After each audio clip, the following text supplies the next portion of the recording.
Hello and welcome to Jen Taylor Rerouting, where being rude is never acceptable, but sarcasm is welcome and swearing isn't always a bad option. Let's get started.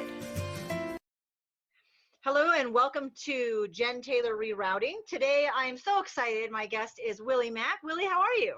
I'm good. Here in St. Louis for my brother's graduation. All right, that's why you're there. That was one of my questions. So Willie and I actually cyber met when I cyber stalked you. I think I have a problem with actually, no, we were on a group. It was a group on Facebook for public speakers to try to learn more tips and tricks. And we all had to post a video, which I was concerned about because I have no video taking or editing skills. And I saw your video. It's called Willie Macc, A Motivational Story. It's still on YouTube. I double checked it today. It's just under 6.5 minutes. And I watched your video and I was moved to tears. I don't move to tears very often, but I was pretty much moved to tears. It was such an exceptional story and you put it out there in such a great way that I contacted you. Yes. I said, holy crap, you're awesome. And who did your video? And you were like, I did my video. And so I'm like, well, then I want you to do my video. And you did my video. So that's how we met. So now you're from St. Louis. Yes. And you moved to LA about 15 years ago? 13 years ago. 13. Okay. And where did you get your degree? You got your degree in 2008 in marketing. Yeah, I got my degree 2008 and I'm sorry, I'm moving around. You're okay. The video doesn't post, so nobody can see you but me. Yeah, I got my degree in international business and marketing at American Intercontinental University over in California. Oh, it was in California. So that's when you moved there. Right. So you moved there specifically to go to college? That's what the catalyst that got you there?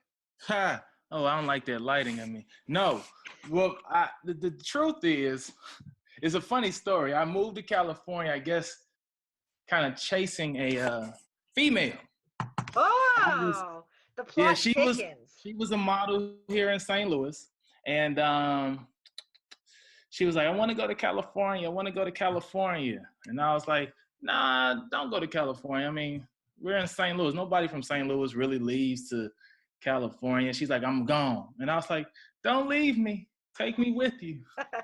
And so that ended up lasting only like another year in Los Angeles. And I ended up staying out there, graduated college and all that good stuff. All right. So she was the catalyst that got you there, but then you stuck it out anyway. I did. So St. Louis, mom's an elementary school teacher, dad's a preacher, can't be any more middle of the country than that. Right. 4 brothers, so there were 5 boys. Bless your mother. Yeah. Yeah, the last one is finally graduating this weekend. All right. So where do you fall in the 5? I'm the oldest. You are. Me too. The oldest is the best. I know, right? Yeah. I mean, by far. So, yeah. But the thing is, my younger brothers are all bigger than me. And it's like frustrating because I think I'm the most athletic person in the group. So it's like, I wanted the height and the size and they got it all and don't even want to play sports. Yeah, it's rude. God's cruel sometimes. You talk to your dad about that, actually. About God and about genetics. Both of those things. That's all on your dad. Yes. So you moved out to LA and things are going pretty well at this point, except the degree you got, you ended up not really wanting to use, which is, I think 5% of people who graduate use the degree that they got in college. So especially in California, like I talked to some people from different cities and I'm not going to knock college by any means, but there are some people that's like, they're spending this $60,000, $70,000 on these theater degrees so they can be an actor. I'm like, why? You don't need that at all. Not knocking it. You could probably definitely learn some stuff, but $70,000. Well, I loved in my college years, and I think it's important for kids to go through that because you came from a pretty big family. It is not the same as being an adult, and it is not the same as living at home. And there's growth in that few years that doesn't really happen any other way. So I'm Very all for true. like get out and go to college and have it, but the $70,000 for the acting thing, I'm not on board for that. I agree. So what made you did stand-up comedy in '07, but you were acting before that, and you graduated in '08. So what's going on during that time? Who? All right. So I was in college at the time, and I just needed some money. And I was doing like a lot of background work, you know, when you say, like, when you watch all those crowds walk by in movies and television shows. So I was doing that. And I was on Craigslist one day, and I saw looking for somebody for this dating show. It never aired, but I actually have a copy of it. It's the craziest little show. Anyway, so I ended up booking that show, and it was like $500 cash. I'm like, I made it, $500 cash. And the person that executive or that produced that dating show was like, Willie, you're really funny. We're doing this show right now called College Hill. Would you be interested in doing College Hill, which was BET's version of The Real World? And from that's actually when me and the girl that I moved out there with broke up, because she was like, she didn't want me on TV. And she was like, because she knew that I would be famous and you're going to have all these women after you. And she didn't want to deal with that. She was like, either be on TV or stay with me. As you know, what I did. Here I am on TV. But anyway, so that ended up happening. And that just kind of one thing led to another. And So that show, where it aired in another country.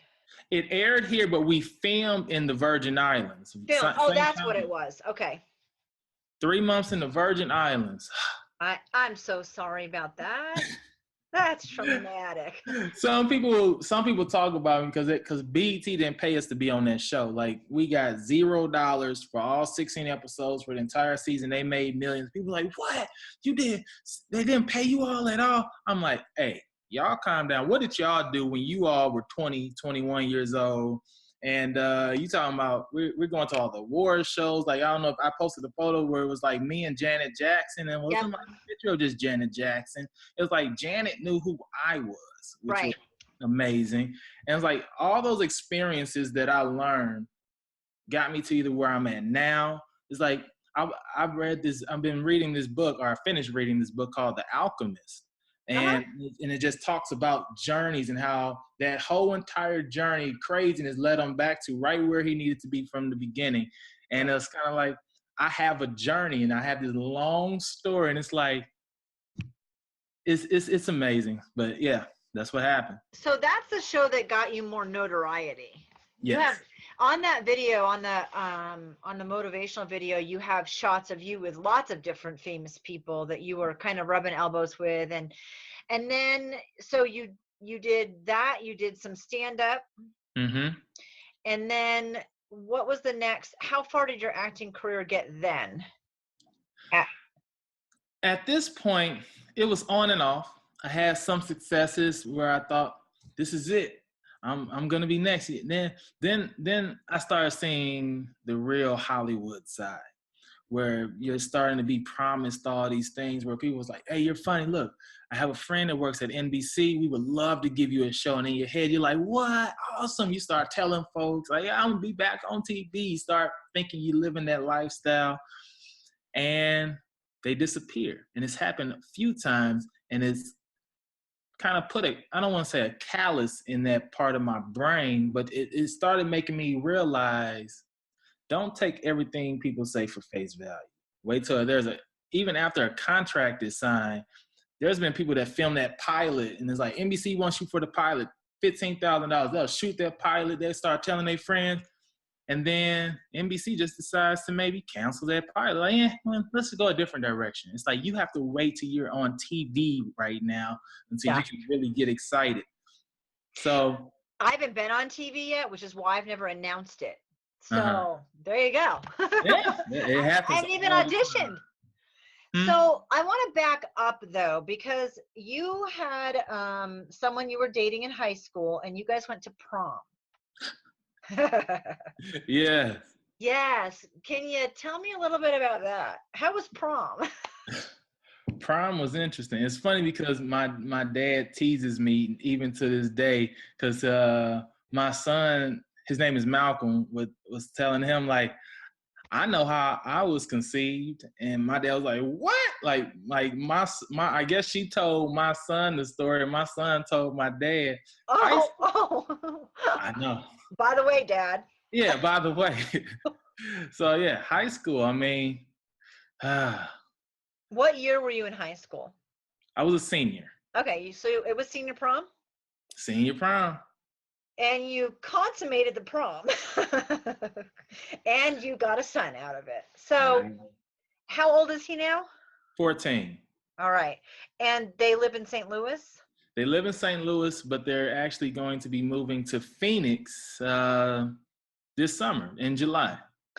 So, I mean, I have kids, and kids are hard. Doing it as a senior in high school, I can't even imagine. How did that work? And then you going to LA and all of that. It was hard, especially because the first year when I was still here when I had him a lot.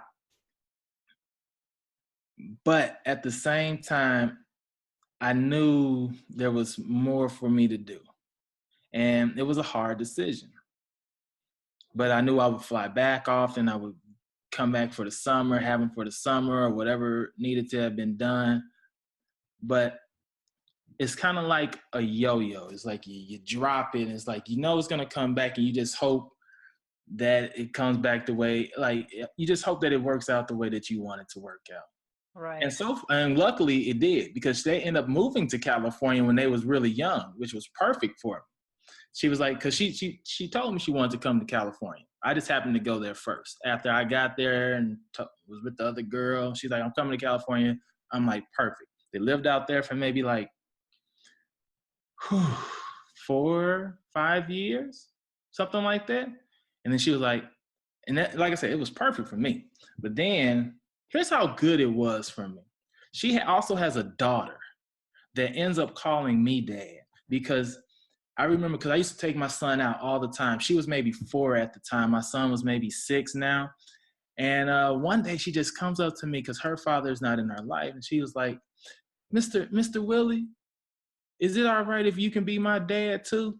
And I was like, oh, I'm like, yeah. So anything I do with him, I do with her. I pick him up, I pick her up. If I fly him out to Cali, she's flying to California. If I fly to St. Louis for his birthday, I fly in June for her birthday. I go to her parent-teacher conferences. She introduces me as dad. That's how close we were, and we are just in general. And yeah, so but long story short, how they just end up coming. She was like, because California is a different beast, especially when you're from the Midwest. If you're not trying to be in the entertainment industry, there's no reason for you to be in California. And she kind of found that out. She was like, for example, just rent alone. When she was in St. Louis for maybe a 3-bedroom, you're paying $650, maybe $700 a month. A 3-bedroom that she had she had a 2-bedroom in California, and that was running maybe like $2,000 a month. So just price difference of living wise, and also with having a kid, even with my help, it's like she was like, I'm going back to St. Louis. This is ridiculous. So Well, and that's true. And it is a different animal. And I grew up in New England, and I've still spent almost no time in California, and it is just a weird beast to me. Mm-hmm. So I understand that. So you still, to this day, her daughter is your daughter. Oh yeah, I claim it. And it's funny sometimes because people are like, how many kids you got? I'm like, I got one. And then people will see that she'll, like, even if it's on Facebook or Instagram, like I'll retweet her and she'll be like, Dad. And people be like, I thought you only had one kid up. And I'm like, let me explain. Right. Okay, so here we are back in California. You have Mhm. this perfect setup with them. You're acting. You're still doing video like to this day now because you did mine 10 months ago. Mhm. Are you still dabbling in all of that? In video editing, Yeah. I every blue moon, like it has to be Okay. a very close to heart project or a big favor for a friend. Okay. I'm at a point where I don't necessarily have to do it right now. Right.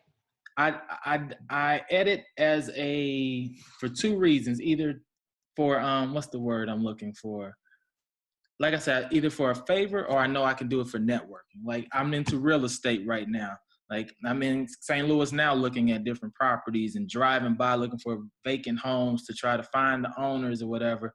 So when I'm at like these real estate meetings, one, not only am I the only young person in the room, I'm also the only young Black person in the room usually because there's usually a lot of older males and whatever it may be there. And you know how real estate is like, whatever. And so while I'm talking to people, they're like, yeah, this is what I do. I'm like, have you ever thought about doing a video? That's like, yeah, I want to, but I have no idea. I can shoot and edit a video for you. They're like, what? So you start doing that for them. It's also one of those things where you help enough people get what they want, enough people will help you get what you want. And That's I've true. learned that reading different books and just naturally understanding life in general. So I only kind of do it when those situations happen. Well, you're amazing at it. So Thank you. it's a good thing, good side gig. So now I know quite a bit about the story, and people can learn about the story quite a bit. Just the video, that 1 6-minute video tells you a lot. So there are highs and lows in career. So you had Mm-hmm. this high, you're hanging out with Janet Jackson. So then what was the process that hit you at the low? And tell me about that. Okay. Let's start BT. We're on College Hill. Okay. So the thing that people don't understand sometimes when they see you on TV is you don't make as much money as you think you do unless you end up being on one of those big network shows. And even then, the first season and a half is kind of interesting. Like I like putting it this way. I told, like example, I made $200,000 last year. Half of that goes to my not agent. Pretty much goes to taxes. Mm-hmm. Then after taxes, you know, you got to pay your agent 10%. You pay your manager 15%. I pay my tithes, so that's 35%. So by the time any of this started to dwindle down, it's like you only really got maybe like almost enough to live off of. So I end up having to be wise with my money and all that stuff. But back to the original story. So being on TV, when you're on TV, you're hanging out with these celebrities and you want to kind of live this lifestyle. But remember, you're not making any money. So you're working a regular 9 to 5. I used to talk about this in my stand-up, how I would be at the BET Awards and I would get like Nelly or Pharrell. They'd be like, hey, we're going to this after party up in the hills. Come on. I'm like, all right, I'll see y'all up there. And I would have to catch the Metro bus to the train, then walk up this hill because I didn't have a car. So it's like you're how they say it, fake it until you make it. That was my life. So I end up working a job and all this other stuff, and you know, just this different decisions. And I'm still trying to get into the acting game, and I had an ego. That's what really messed me up. Having an ego blew it for me because I wanted to live a lifestyle that I couldn't afford. I wanted to live a lifestyle that I knew really wasn't me. I know I wasn't raised like that, but I was like, you know what, I'm gonna do it anyways because I'm Willie Macc. Then life hits you with that low blow, like, ugh. Whereas like the person that I was living with I was living with a woman. We broke up and I had nowhere to go. And it was like, oh no. And I was calling folks like, hey, is it cool if I sleep on your couch for a month? Is it cool if I could sleep on your couch? And then they end up sleeping on someone's floor because someone was already sleeping on their couch. And at this time I had a bicycle. And I'm like, in my head, I'm like, I used to be famous. I used to be sitting here talking to whoever, like people would cry to meet some of these folks. Beyonce, I met Beyonce and she knew who I was. It was like that. Chris Brown, Rihanna. And here I am on a bicycle speeding, trying to catch a train. And that's when I kind of had to go through these little humbling moments of just, all right, let me take a step back and figure out what's your goal now? What are you going to do? Are you going to still try to sit here and act like you're somebody that you're not? Or are you going to try to man up and be smart about this? So while I'm down, yes, there were definitely times I wanted to come back home easily. There's no reason why I would not. And a friend called me and was like, hey, Willie, we're hiring at my job. I'm gonna let you understand the distance between what I was going through. So my friend called me and was like, hey, we got a job for you in Burbank. I was living with someone in Bellflower.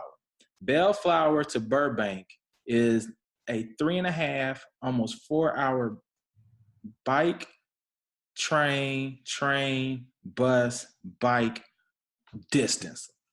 And I would come to that job just sweating. So I would have to wear I brought an extra shirt in my book bag just to go to this interview.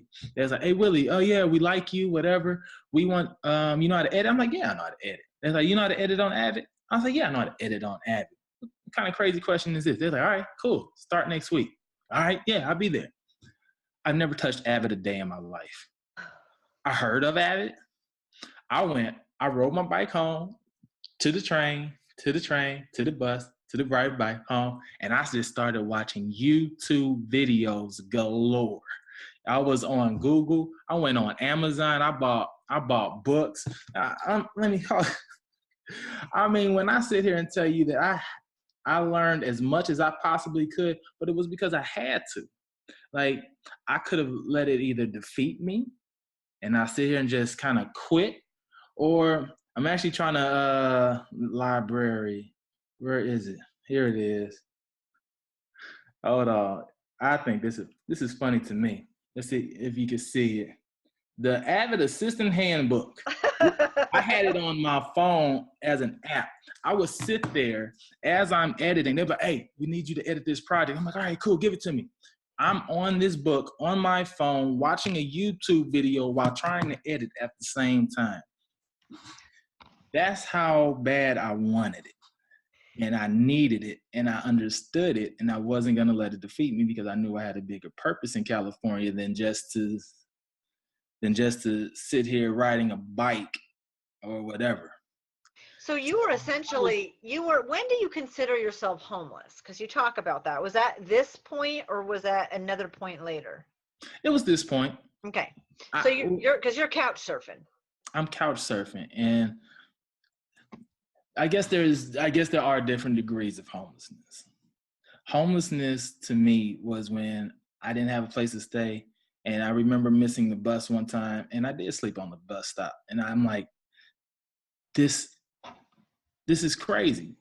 This is not what I want, and I know I needed to have done more. So when you are couch surfing, it's just you're just a no away, or we don't have room away from just being on the street. Right, exactly. So here you are, famous with a bike, right? I mean, at least you had a bike. Right. How long did you work that job where you traveled 4 hours one way? I probably worked it for about, let's say, 8 months before I was able to afford to get a car. So I end up, after sleeping on I take that back. Let's say it was like 7 months. And then after maybe like that 6-7 month mark, somebody's told me that I could sleep on their couch, which was closer to the job. So I end up moving closer to where the job was. And this time I only have to ride my bike. And it was like maybe a 5-mile bike ride. So I rode my bike maybe like 5 miles each way. So you're in great shape. Have to be. The good news is you are in good shape. Yes. Okay, so you're hitting rock bottom. Now, in the video you talk about your ego a little bit. You touch on that and the voice inside your head, which is what I'm labeling it, because we all have it. And the voice inside your head can tell you you're nothing and you're worthless and you deserve to be homeless and who would want you on that next show, and you don't know how to use that program and you're an imposter. Or and it's the way I think it's your voice intonation. It makes me laugh when I hear it. You're like, today's going to be a great day, Willie Macc. You're the best, Willie Macc. Today's the day for you, Willie Macc, where you're talking to yourself. So you went through a period of depression, though. So let's talk a little bit about that, because that was a low. And you're still a dad this whole time. You're still in California with expensive. You're still couch surfing. You're still wishing you were famous again, which never made you any money really at this point. No. So talk to me about that. The depression came. I had a cousin that was living with me at the particular time. And this was my favorite cousin. I'll look it up later, but yeah, I got pictures of him. And he was couch surfing with me. It was me and my little brother. And I threw my little brother a going away party and all this other stuff. And one day, or that night, my cousin, he took a bite out of each piece of the food that I made. I made this whole dinner for my brother on a going away party. And I invited some wet girls over, some of the friends over, and we had this party. And they was like, hey, let's go to Hollywood. I was like, all right, cool. So we all go to Hollywood, come back, and we noticed there was a bite out of each piece of the food that I made. And I was like, Cuzzo, why didn't you just make you a plate? Why did you take a bite? And he was like, because I thought that each piece was different, laughing. And I was like, come on, man. I'm like, why you do that? He's like, why are you acting out in front of all these B's and H's? And I was like, dude, chill. And of course, the women like, we're not. And I went up to him like, come on, man. And boom, hits me in my mouth. Punched you big. Yep. Knocked out 3 teeth, 4 teeth. How many? 3 teeth. And spit my teeth on the ground. That was a fight and all this other craziness. But that really messed it up for me. Because here I am already struggling in Hollywood, not really doing anything significant. I might get a little bitty, small $200 role here, or, hey, we want you on our game show, or something silly like that. And as I said in the video, as an entertainer, as a person that's sitting here on red carpets doing this all day, for you not to have this. The smile. Because when first thing a lot of these celebrities do once they get some money, they get veneers, they get their teeth fixed. This right here is the first thing they fix. Whiten it up. They say, cut all these out. Give me what Mr. Ed has. I want the biggest smile in the world. So for me to be able to spit it out and be toothless and not be able to afford the veneers and all this other stuff, and it's like, where am I going to get the money to get this done? Why am I even in LA if I'm too nervous to smile? And you kind of got this lisp because not when he hit me, he didn't just knock my teeth out. He also broke a piece of my jaw that my teeth were connected with. They thought he hit me with something. They was like, what did he hit you with? And I was like, just his fist. They like, a fist broke your jaw piece with the teeth? So that was before that was before I was couch surfing. This is when I had my own place. So now I didn't know what to do. Upset a lot. I always was just blaming my cousin. I mean, because on paper it's his fault. Like, man, he's the reason my teeth messed up. He's the reason I'm not getting any acting jobs. He's the reason, like, you blame him, and then you can't find him because you don't know where he is. And it was just as you could just imagine, it's a depressing time, because it's different if you get in a fight with some random stranger, if you get to lose your teeth in a car accident, but for like a family member that you're close with that was staying with you to do it, it's like, you can't believe in it. Almost like you can't believe in anyone anymore. And it was your livelihood too. I mean, your smile is you're right. I mean, you weren't wrong with your bottom front teeth totally knocked out. You're not going to go audition somewhere. So it wasn't untrue. And your depression, not that depression is not real, but it was very valid. It was a tangible thing. Mm-hmm. But what I end up having to learn to do was one thing that I had to relearn to do was to rebuild faith in myself. I had to sit there and be like, all right, this is where you're at now. What are you going to do? The ball's in your court. You just going to sit here and cry and complain and whimper every day? Or are you going to do something about it? So I eventually built the courage. No, what happened? I think I was reading a book. What book was I reading at the time? My dad suggested some book to me. Think and Grow Rich, or I forget what book it was. So I started reading this book, and it just talks about do daily affirmations. Mm-hmm. It's like, all right, it's not gonna work, because what point is it just to tell yourself, I'm gonna be a millionaire? No millions come. But I was like, I'm gonna do it, and I'm going. Not only am I going to do it, because it's one thing to do something just to be doing it, and there's another thing to be doing something and believe it. And I was like, let me try to believe in it. So I would sit there and I would look in the mirror with my dentures out, because I eventually end up getting dentures, obviously. And I would look in the mirror and I would just tell myself, you're the man, Willie Macc. That's what you wanted to hear.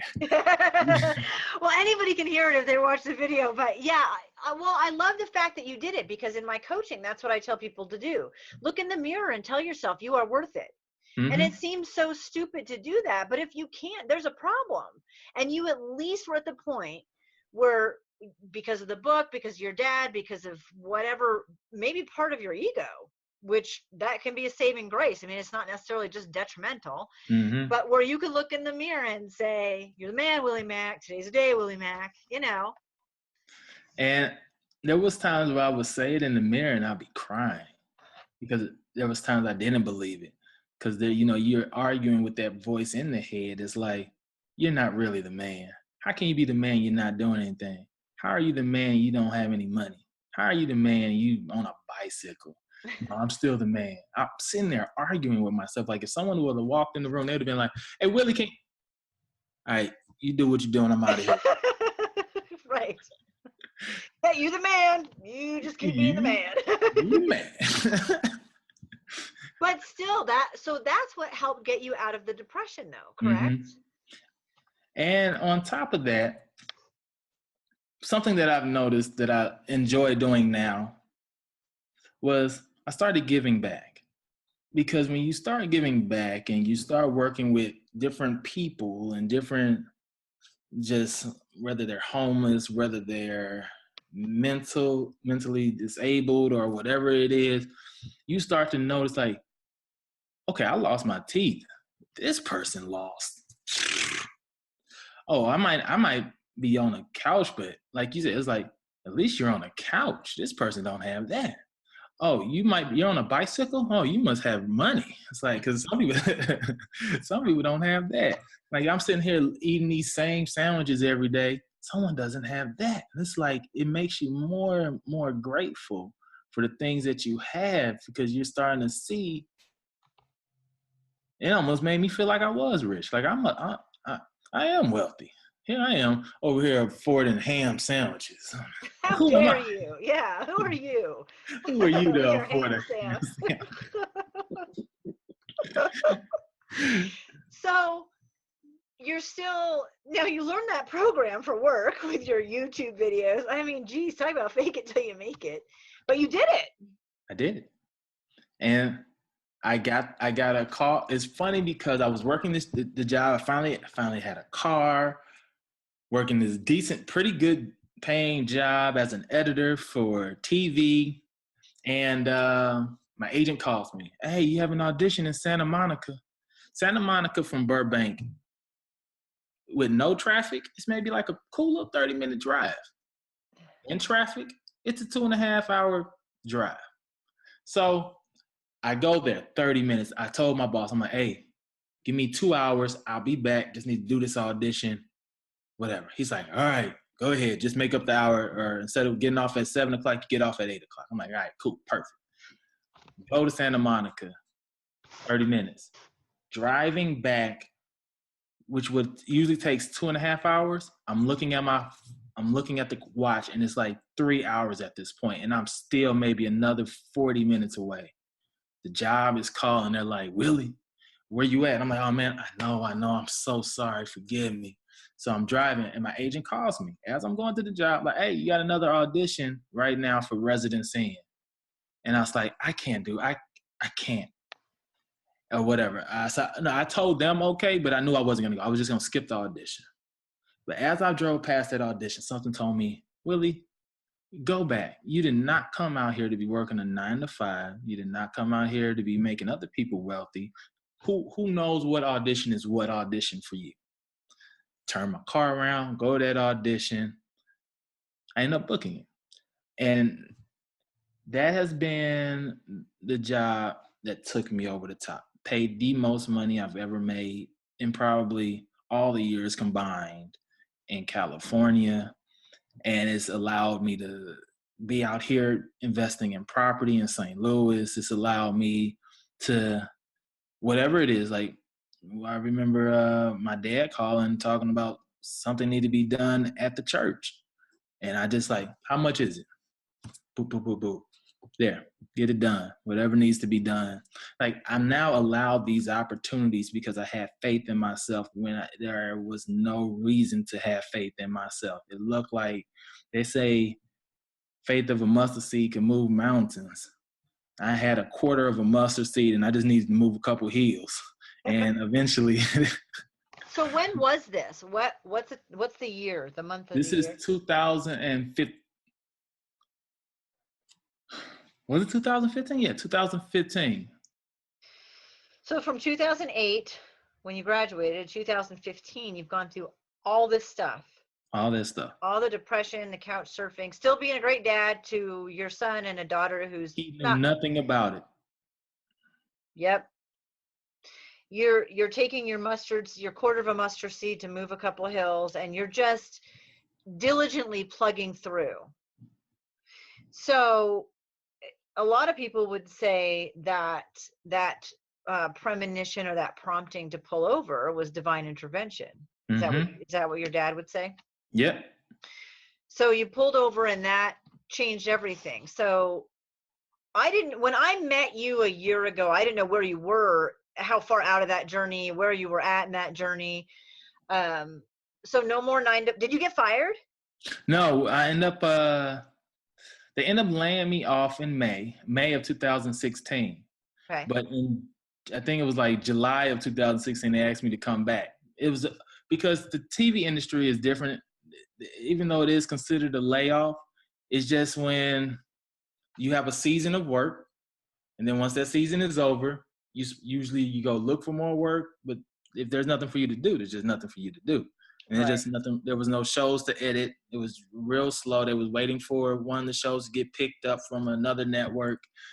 And so they was like, hey, we need to lay you off for the next couple months. They laid me off for a couple months. And then in July, they hit me up and it's like, hey, we're ready for you to come back. And I was like, nah, I'm not coming back. I'm like, there's so much for me to do. Like, I am so busy now that there was no way I would have been able to do half the things that I'm doing if I should be at work right now. Like, that's, and I see how miserable people are working their 9 to 5s, and some of them, not all. There are some people that love their job, awesome, but I didn't. I did not want to be, because this is all I was doing for maybe like 12 hours a day, was staring at a computer screen, making other people famous, making other people wealthy. And I was like, why can't I do this for myself? And it's because I didn't, even then, even up to like a month ago, it's like I still didn't even believe in myself. It's like, I believe in myself, but did I really? Well, yeah. And the thing that really made me realize that was, I lost a lot of money last year investing in who were friends and their businesses.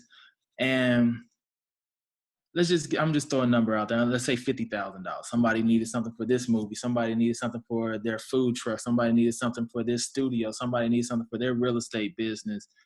And either they quit, they didn't make any money, whatever the situation is, and nothing. And I'm like, here I am investing all this money in other people and their dreams. Willie, why haven't you invested in your own dreams? Why haven't you invested in yourself? And it was because I was too busy hoping to make somebody else wealthy and they'll bring me along versus me believing in myself and bringing myself along and other people. So I don't even say a month ago. It was probably earlier this year, but it was this year where I was like, no. People, even now, they'll call me, hey, Willie, no. All the money that I would think to invest in somebody else, I put towards me. I put towards building what I need to build to be where I need to be at. So tell me about the Cadillac Escalade. So my mom has always said she tells all the boys that she'll put it in a group text. One of you all need to give me my Cadillac Escalade fully loaded first. So every time she sees my commercial online or on TV or wherever, every once in a while she'll hit me up. I'm getting closer to my down payment for my Escalade. And yes, ma'am, you're getting close to your Escalade. Hold on 1 second. Let me see if do I have my, yes. So I'm reading this book right now. Robert Allen, No Money Down. It's one of these little financial strategy books. And one of the things that I wrote down, let me see if I can find this real quick. Not quick enough. Anyways, one of the things that I actually wrote down in this book is like, what is your purpose? What is your need in life? Like, why are you, what is your why is what it was asking me. And I wrote in there, my mama's Escalade, and I got horrible handwriting. But yeah, there it is. And I put a star by it, and that's my horrible Cadillac sign drawing. Wow, that is horrible.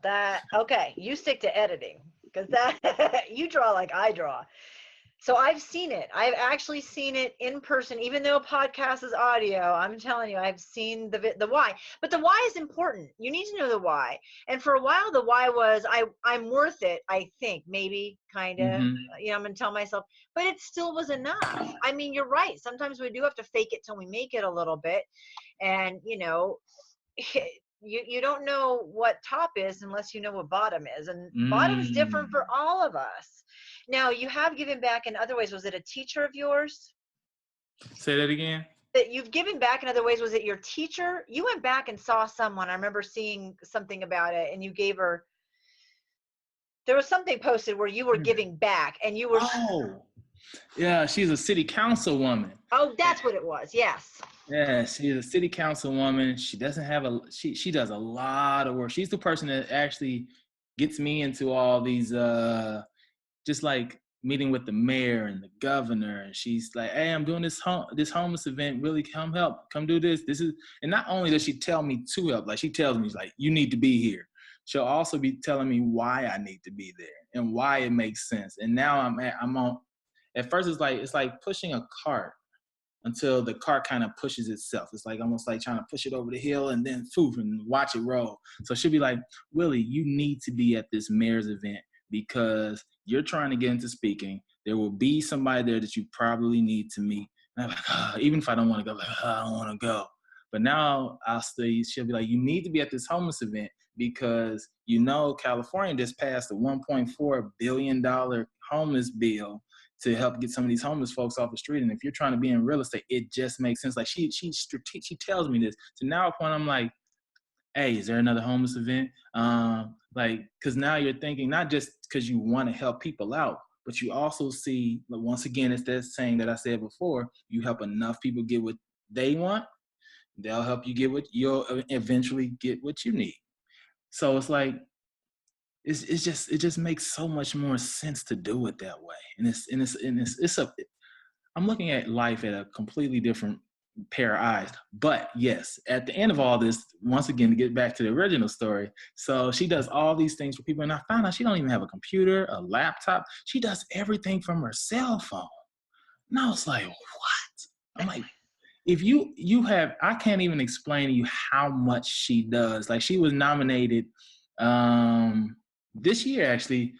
Well, she was nominated for 2016 Woman of the Year by the California Congress because of all the work she does from a cell phone.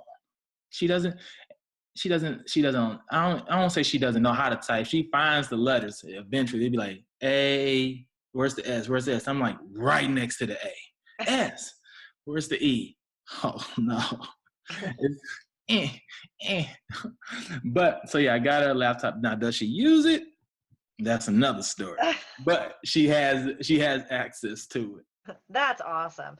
So you kind of shot up in your stardom, but you're right. People don't realize that doesn't mean you're making money. You're not rolling in it. You don't have some house in Beverly Hills. You don't live next to Aerosmith or whoever. You're still riding your bike, Mm-hmm. but you still had that notoriety, and you crashed to the bottom, lost your teeth. You were homeless. Now, there's a lot of things that you really never did, though. You never drank excessively, or you've never written anything about drinking or drugs, or your bottom was really just being homeless and hating where your life was. Yeah, that was the biggest extent of it. To be an excessive alcoholic sound like you need to have some money to do that. I don't know, because people do it all the time that don't have money. But yeah. I mean, yeah, I see your point, but your bottom was really about you inside. Mm-hmm. And that sometimes could be, to me, that could be worse than being an alcoholic or a drug addict and all that other stuff to me, because like you said, my bottom is different from somebody else's bottom. You hear somebody else's bottom, like that's nothing. Let me tell you my story. And I tell people sometimes when they're like, yeah, I'm having a hard day or whatever, I'm like, anytime you think you're having a really, really bad day, smile and think Willie doesn't even have his bottom teeth. I mean, that's what I do pretty much every day when I look in the mirror for my affirmations. I'm like, today's the day, Jen. Today's the day, because Willie Macc doesn't even have his teeth.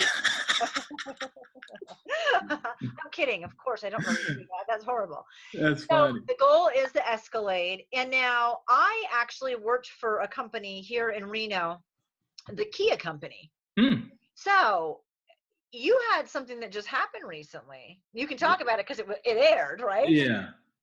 So you're in the Kia commercials. Oh yeah, I've shot 6 different Kia commercials. Kia 2016 Kia Optima, 2016 Kia Soul, Sorrento, Sportage. What other one is it? Forte, and the 2017. Yes. Your mom doesn't want one of those. She hasn't. Oh, we no. could get her the hookup on the Forte. Super easy. I definitely can give her a hookup on a Forte, but no, he still tells me every time she sees me, are we closer to my Escalade? So what's in the future? What's happening now? My focus is a few different things. Right now I'm in 3 different acting classes. I do improv, TV, commercial classes, because like I said, it's about investing in myself. And I know what I'm good at, and I need to refine it. Even if it's funny because I was at one acting class, and they was like, so how many people in there have auditioned? Handful of people have auditioned. I was like, what about you, Will? I'm like, I audition a lot. It's like, all right. They're like, how many people in here have booked a job? Just one lady beside me raised her hand. She's like, oh, I did a Pepsi AC infomercial down in Florida. They was like, oh, wow. They're like, how about you, Willie? What have you done recently? And I was like, do this and that and that and that. And somebody was like, why are you even in this class? I'm like, why is a bodybuilder still in the gym? I'm like, just because I may seem in shape, I may seem like I'm doing real well right now, but you gotta strengthen that muscle, because the person that was hot this day isn't hot right now. How do I know that? because I was that guy. So it's like I need to know what's going on at all points. So that's the main goal is acting. I'm writing 3 different scripts with 3 different people. And the reason why, once again, my I think it's amazing just to think about the same how this is probably what the title of this needs to be is helping other people get what they want, you eventually get what you want. So I have a lot of equipment. I have cameras and lights and sound, blah blah blah. And I listen to people and they're like, oh yeah, I can't wait to be on TV. And I'd be like, why do you need to be on TV? Why can't you write you a web series and then put that in the film festival circuit and hopefully the right person see people sit around twiddling their thumbs all day. What can you do differently? Yeah. They're like, you're right. They're like, I should write a script. I'm like, yeah, let's write a script. That's like, okay. So I have sat down with 3 different people from 3 different backgrounds, religions, ethnicities, and wrote 3 different scripts with 3 different people. And so now what that has done for me is that has now put my brand, one of the people, there's this, one of the girls that I was in the Residence Inn commercial with. I'm writing a script with her. I met this Asian guy doing stand-up, and I'm writing a script with him. I'm meeting this Italian guy, writing a script with him, because I understand marketability, I understand being commercial, I understand being visible. And if I can be, instead of just being visible in the Black and BET community, I was like, let me be visible in all these communities. And how can I do that? By helping these people write their scripts and helping these people film their thing and making sure that I have a role in there. That is awesome. So you're enrolling in classes because you invest in yourself. I love your analogy about the bodybuilder in the gym. And then acting's your number 1. And number 2, Okay. and number 2 is this, real estate. Real estate. Real estate is really big to me because, like I said, I've had money and lost it all. So Right. now I'm trying to figure, while I have money, how can I have financial freedom money? So where if I don't book another gig, how can I now still be okay? How can I get 5, 6 properties paying a few, even if it's like $700 a month, that's enough to pay for my rent. That's enough to pay for my car, keep some food in me. And just every year, I want to be able to get another property, a rental property. Are you still doing the Residence Inn commercials? Oh yeah, someone actually texted me a week ago and saw we were on the plane. That we're on like the back of the headrest. Like when you're walking through the airports, you'll see our spots. And we in November renegotiated for an extra 21 months. So That's a good thing. that's a great thing. Right. And then you have the Kia commercials. Do you want to go different than commercials? Because it's not necessarily bigger. Do you want another show? That's my main. That's it. I now want another show. I didn't always want another TV show, and it was because I didn't want to put in the work. Because to have a TV show is hard work. Because let's say, boom, we're gonna give you, Jan, your own TV show. On paper, you're like, yes, this is what I always wanted. But then you notice you're gonna be away from home a lot because you're gonna be traveling to New York. You're gonna be traveling all these places, doing all these interviews, and you're flying back and forth, and you're tired. And it doesn't matter if you're tired. You have another press conference. You gotta go to these red carpets, and it's like, oh my goodness. And not just that, just the pressure of just seeing critics all the time, like, oh, this show is awful. That Jen is ugly. Oh, Willie, this is no. Oh God, it's like mentally you have to be prepared to be on TV. Being famous sounds amazing, but how many times have you seen celebs go off on paparazzis? How many times have you seen celebs get themselves in some type of trouble? And every little thing that you do gets escalated. You can barely tap somebody's car, and all of a sudden you got to file some type of lawsuit agreement, paying all these hundreds of $1,000s because this person's in a neck brace because Willie Macc hit you. And it's like, But with commercials, it's quiet money. People will never know how much I make because it's just a commercial. Oh, I seen Willie on a commercial. That's cool. Yeah. Little do they know I'm making more money than some of these people that actually have a TV show. Right. And that's a big part of it. I mean, there's the TV shows, there's the movie. Mm-hmm. So you'll branch out in whatever direction, but you're willing to at least put the work in, and you know the baggage that comes with it if you Yes. do it. I wasn't ready for the baggage the first time. I mean, who is at 20, 21? You don't think about it. You just thinking, hey, 3 months in the Virgin Islands, let's go. Right. And I never knew that I was going to have such a big ego and thinking that I'm high and mighty. And I tell people sometimes, not only did my cousin knock my teeth out, he also knocked out and loosened up some of that ego that came along with it. So I kind of hear you saying that the blessings can be a curse, and the curse can be what actually is a blessing. Ooh. Oh, your father needs to write a sermon on this. Tell him I'll help him out later. But that's true, I think, and we don't realize it. And so if you had to give someone advice who's suffering depression, or just not even wanting to go to California and act, just hitting their bottom, whatever that would be, well, what advice would you give? Besides telling them, smile inside the mirror every day because at least they got the teeth, I would also tell them, I mean, I want them to figure out, even if they don't have a why, figure out a why. Because it's one thing to tell people, don't give up. Keep the faith. Whether you tell them to pray or to believe in themselves, it's easy to tell people what to do. It's like telling your kids, don't have sex because you don't want to get pregnant. Don't be going around smoking weed and doing drugs. And the kid's like, yeah, I do what I want. But once you decide what a why is, even if it's a small why, my why is, like I showed you, it's an Escalade for my mom. So I've taken myself out of this. It's not because I want to be rich and famous, because I want to be, it's like, no, it's as simple as getting her an Escalade. Somebody else. What is it that you can do for somebody else? And think about that. What is your why, and how can you accomplish that why? Yeah, I would definitely tell them to sit there and give affirmations and talk to themselves and compliment themselves. And even if it's a small compliment, like for a while, I used to be made fun of all the time because I was dark skinned. And even as a kid, I mean, society, media, blah, blah, blah. And it took me a while to get used to being okay with my own skin. But I had to. So even if they could just say, hey, I got nice eyebrows. Everybody don't have nice eyebrows. Hey, my mustache is all right.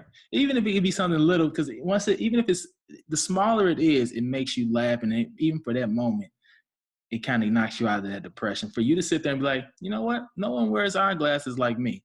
You're going to laugh because that's such a silly thing to say. And for that moment, it's like you'll feel a piece of clarity.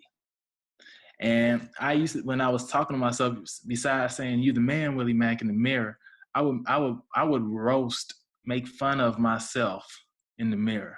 Well, look at you. You don't even have to, can't even bite down on anything. Like I would sit there and just I would make fun of myself because I felt silly being upset over something's teeth. I can eventually get some teeth, and no one will ever know. If I didn't take my dentures out right now, people would never know. Yeah, it's just little minor things that could do so much for you. It's kind of like that crack. They say like there might be a crack in a dam, and then they'll spend. They say like maybe let's say a little bitty crack in a dam, and they'll spend maybe $200,000-$300,000 on fixing this one little crack. They're like, why would someone spend so much on a crack? Because that one little crack eventually can do so much damage. So even something so small as complimenting your eye, your nose hair could just do so much for you in the long run. All right. So, yeah. Build yourself up. Yeah. What would you say? What's something that you tell people? Well, that is actually a huge thing that I use when coaching people, that you have to realize at some point that you're worth it, and you don't necessarily think that you are. So it is the same thing. Look in the mirror and say, you are worth it. And finding your why is huge. And your why can change. your why can be something different next week, because Mm-hmm. everything changes and life changes. And, sometimes my why is more about my kids because they need that. And sometimes my why is more about something else. But basically what you're saying is when you remove yourself from the equation, you are worth it. Willie Macc is worth it. Okay. I'm worth it. But your why is not necessarily directly about you. It's indirectly about you, if it's about you at all, because I believe, whether it's religion or karma or whatever you believe, things tend to come back around. It's that law of attraction. What you give is what you get. And I love the law of attraction. So if you put off positivity, you'll get more positivity. If you put off negativity, you're going to get more negativity. So to believe in yourself and to say you're worth it, maybe you are faking it a little bit, but you put it out there anyway. Because in turn, that is what you will get back. And when you start to see it, then you start to believe it. Oh my gosh, this might be true, Willie Macc. Today might be your day. And so I just think you need to project what you want to receive. And a lot of that comes, like what you said, your biggest struggle was within. That comes from within, from who you are. And I think you should smile at everybody, and I think everybody should be hugged. Well, almost. There's a couple people maybe I wouldn't. Yeah. I might have to rethink that one. But, you've worked with the homeless population. You work with people that have been shunned. You felt that way. And we can make an enormous impact in the life of another person in passing without even realizing it, just by being ourselves. And if you're thinking every day, who do I get to impact today without even knowing it, you'll project differently. That's very true. You never know who's watching you. Everyone's watching you and no one's watching you. And that's the thing. Nobody cares, and everybody's watching. They're not going to know. Yep. And I like how you said your why could change, because it's true. Because after I get my mom an Escalade, then it's like, what's my why now? You are screwed at that point. So then it's like you find another why. And it's like there's a difference between, what I also do is I have dones. When I say dones, what a done is to me, because I don't like setting goals, because people set goals all the time. This year I'm going to lose weight. And when you don't lose the weight, that depresses you. This year I'm going to make 100,000. If you don't make 100,000, then you go through whatever mental thing happens. But when you have a done, it's like, I'm going to make 100,000. Now you don't put a time limit to yourself. I'm going to lose this many pounds. Don't put a time limit to yourself, because it's too much pressure. You got enough pressure going out throughout the day. So. Right. Thank you so much, Willie, for being on and sharing everything. And everybody's got a great story, and I'm glad I can give more of a voice to yours in a small way. Still think all your editing needs should be passed through Willie, but that's okay. At least mine, my editing. Yes, yours. But I really appreciate you willing to share your story. Yeah, no problem. Thank you so much for listening in to Jen Taylor Rerouting. Like, share, and of course, comment. I welcome input with attitude. Get a copy of my book on Amazon, Hello, My Name is Warrior Princess, or check out my website, jentaylor.net. And if you still want more, sign up for one of my coaching packages.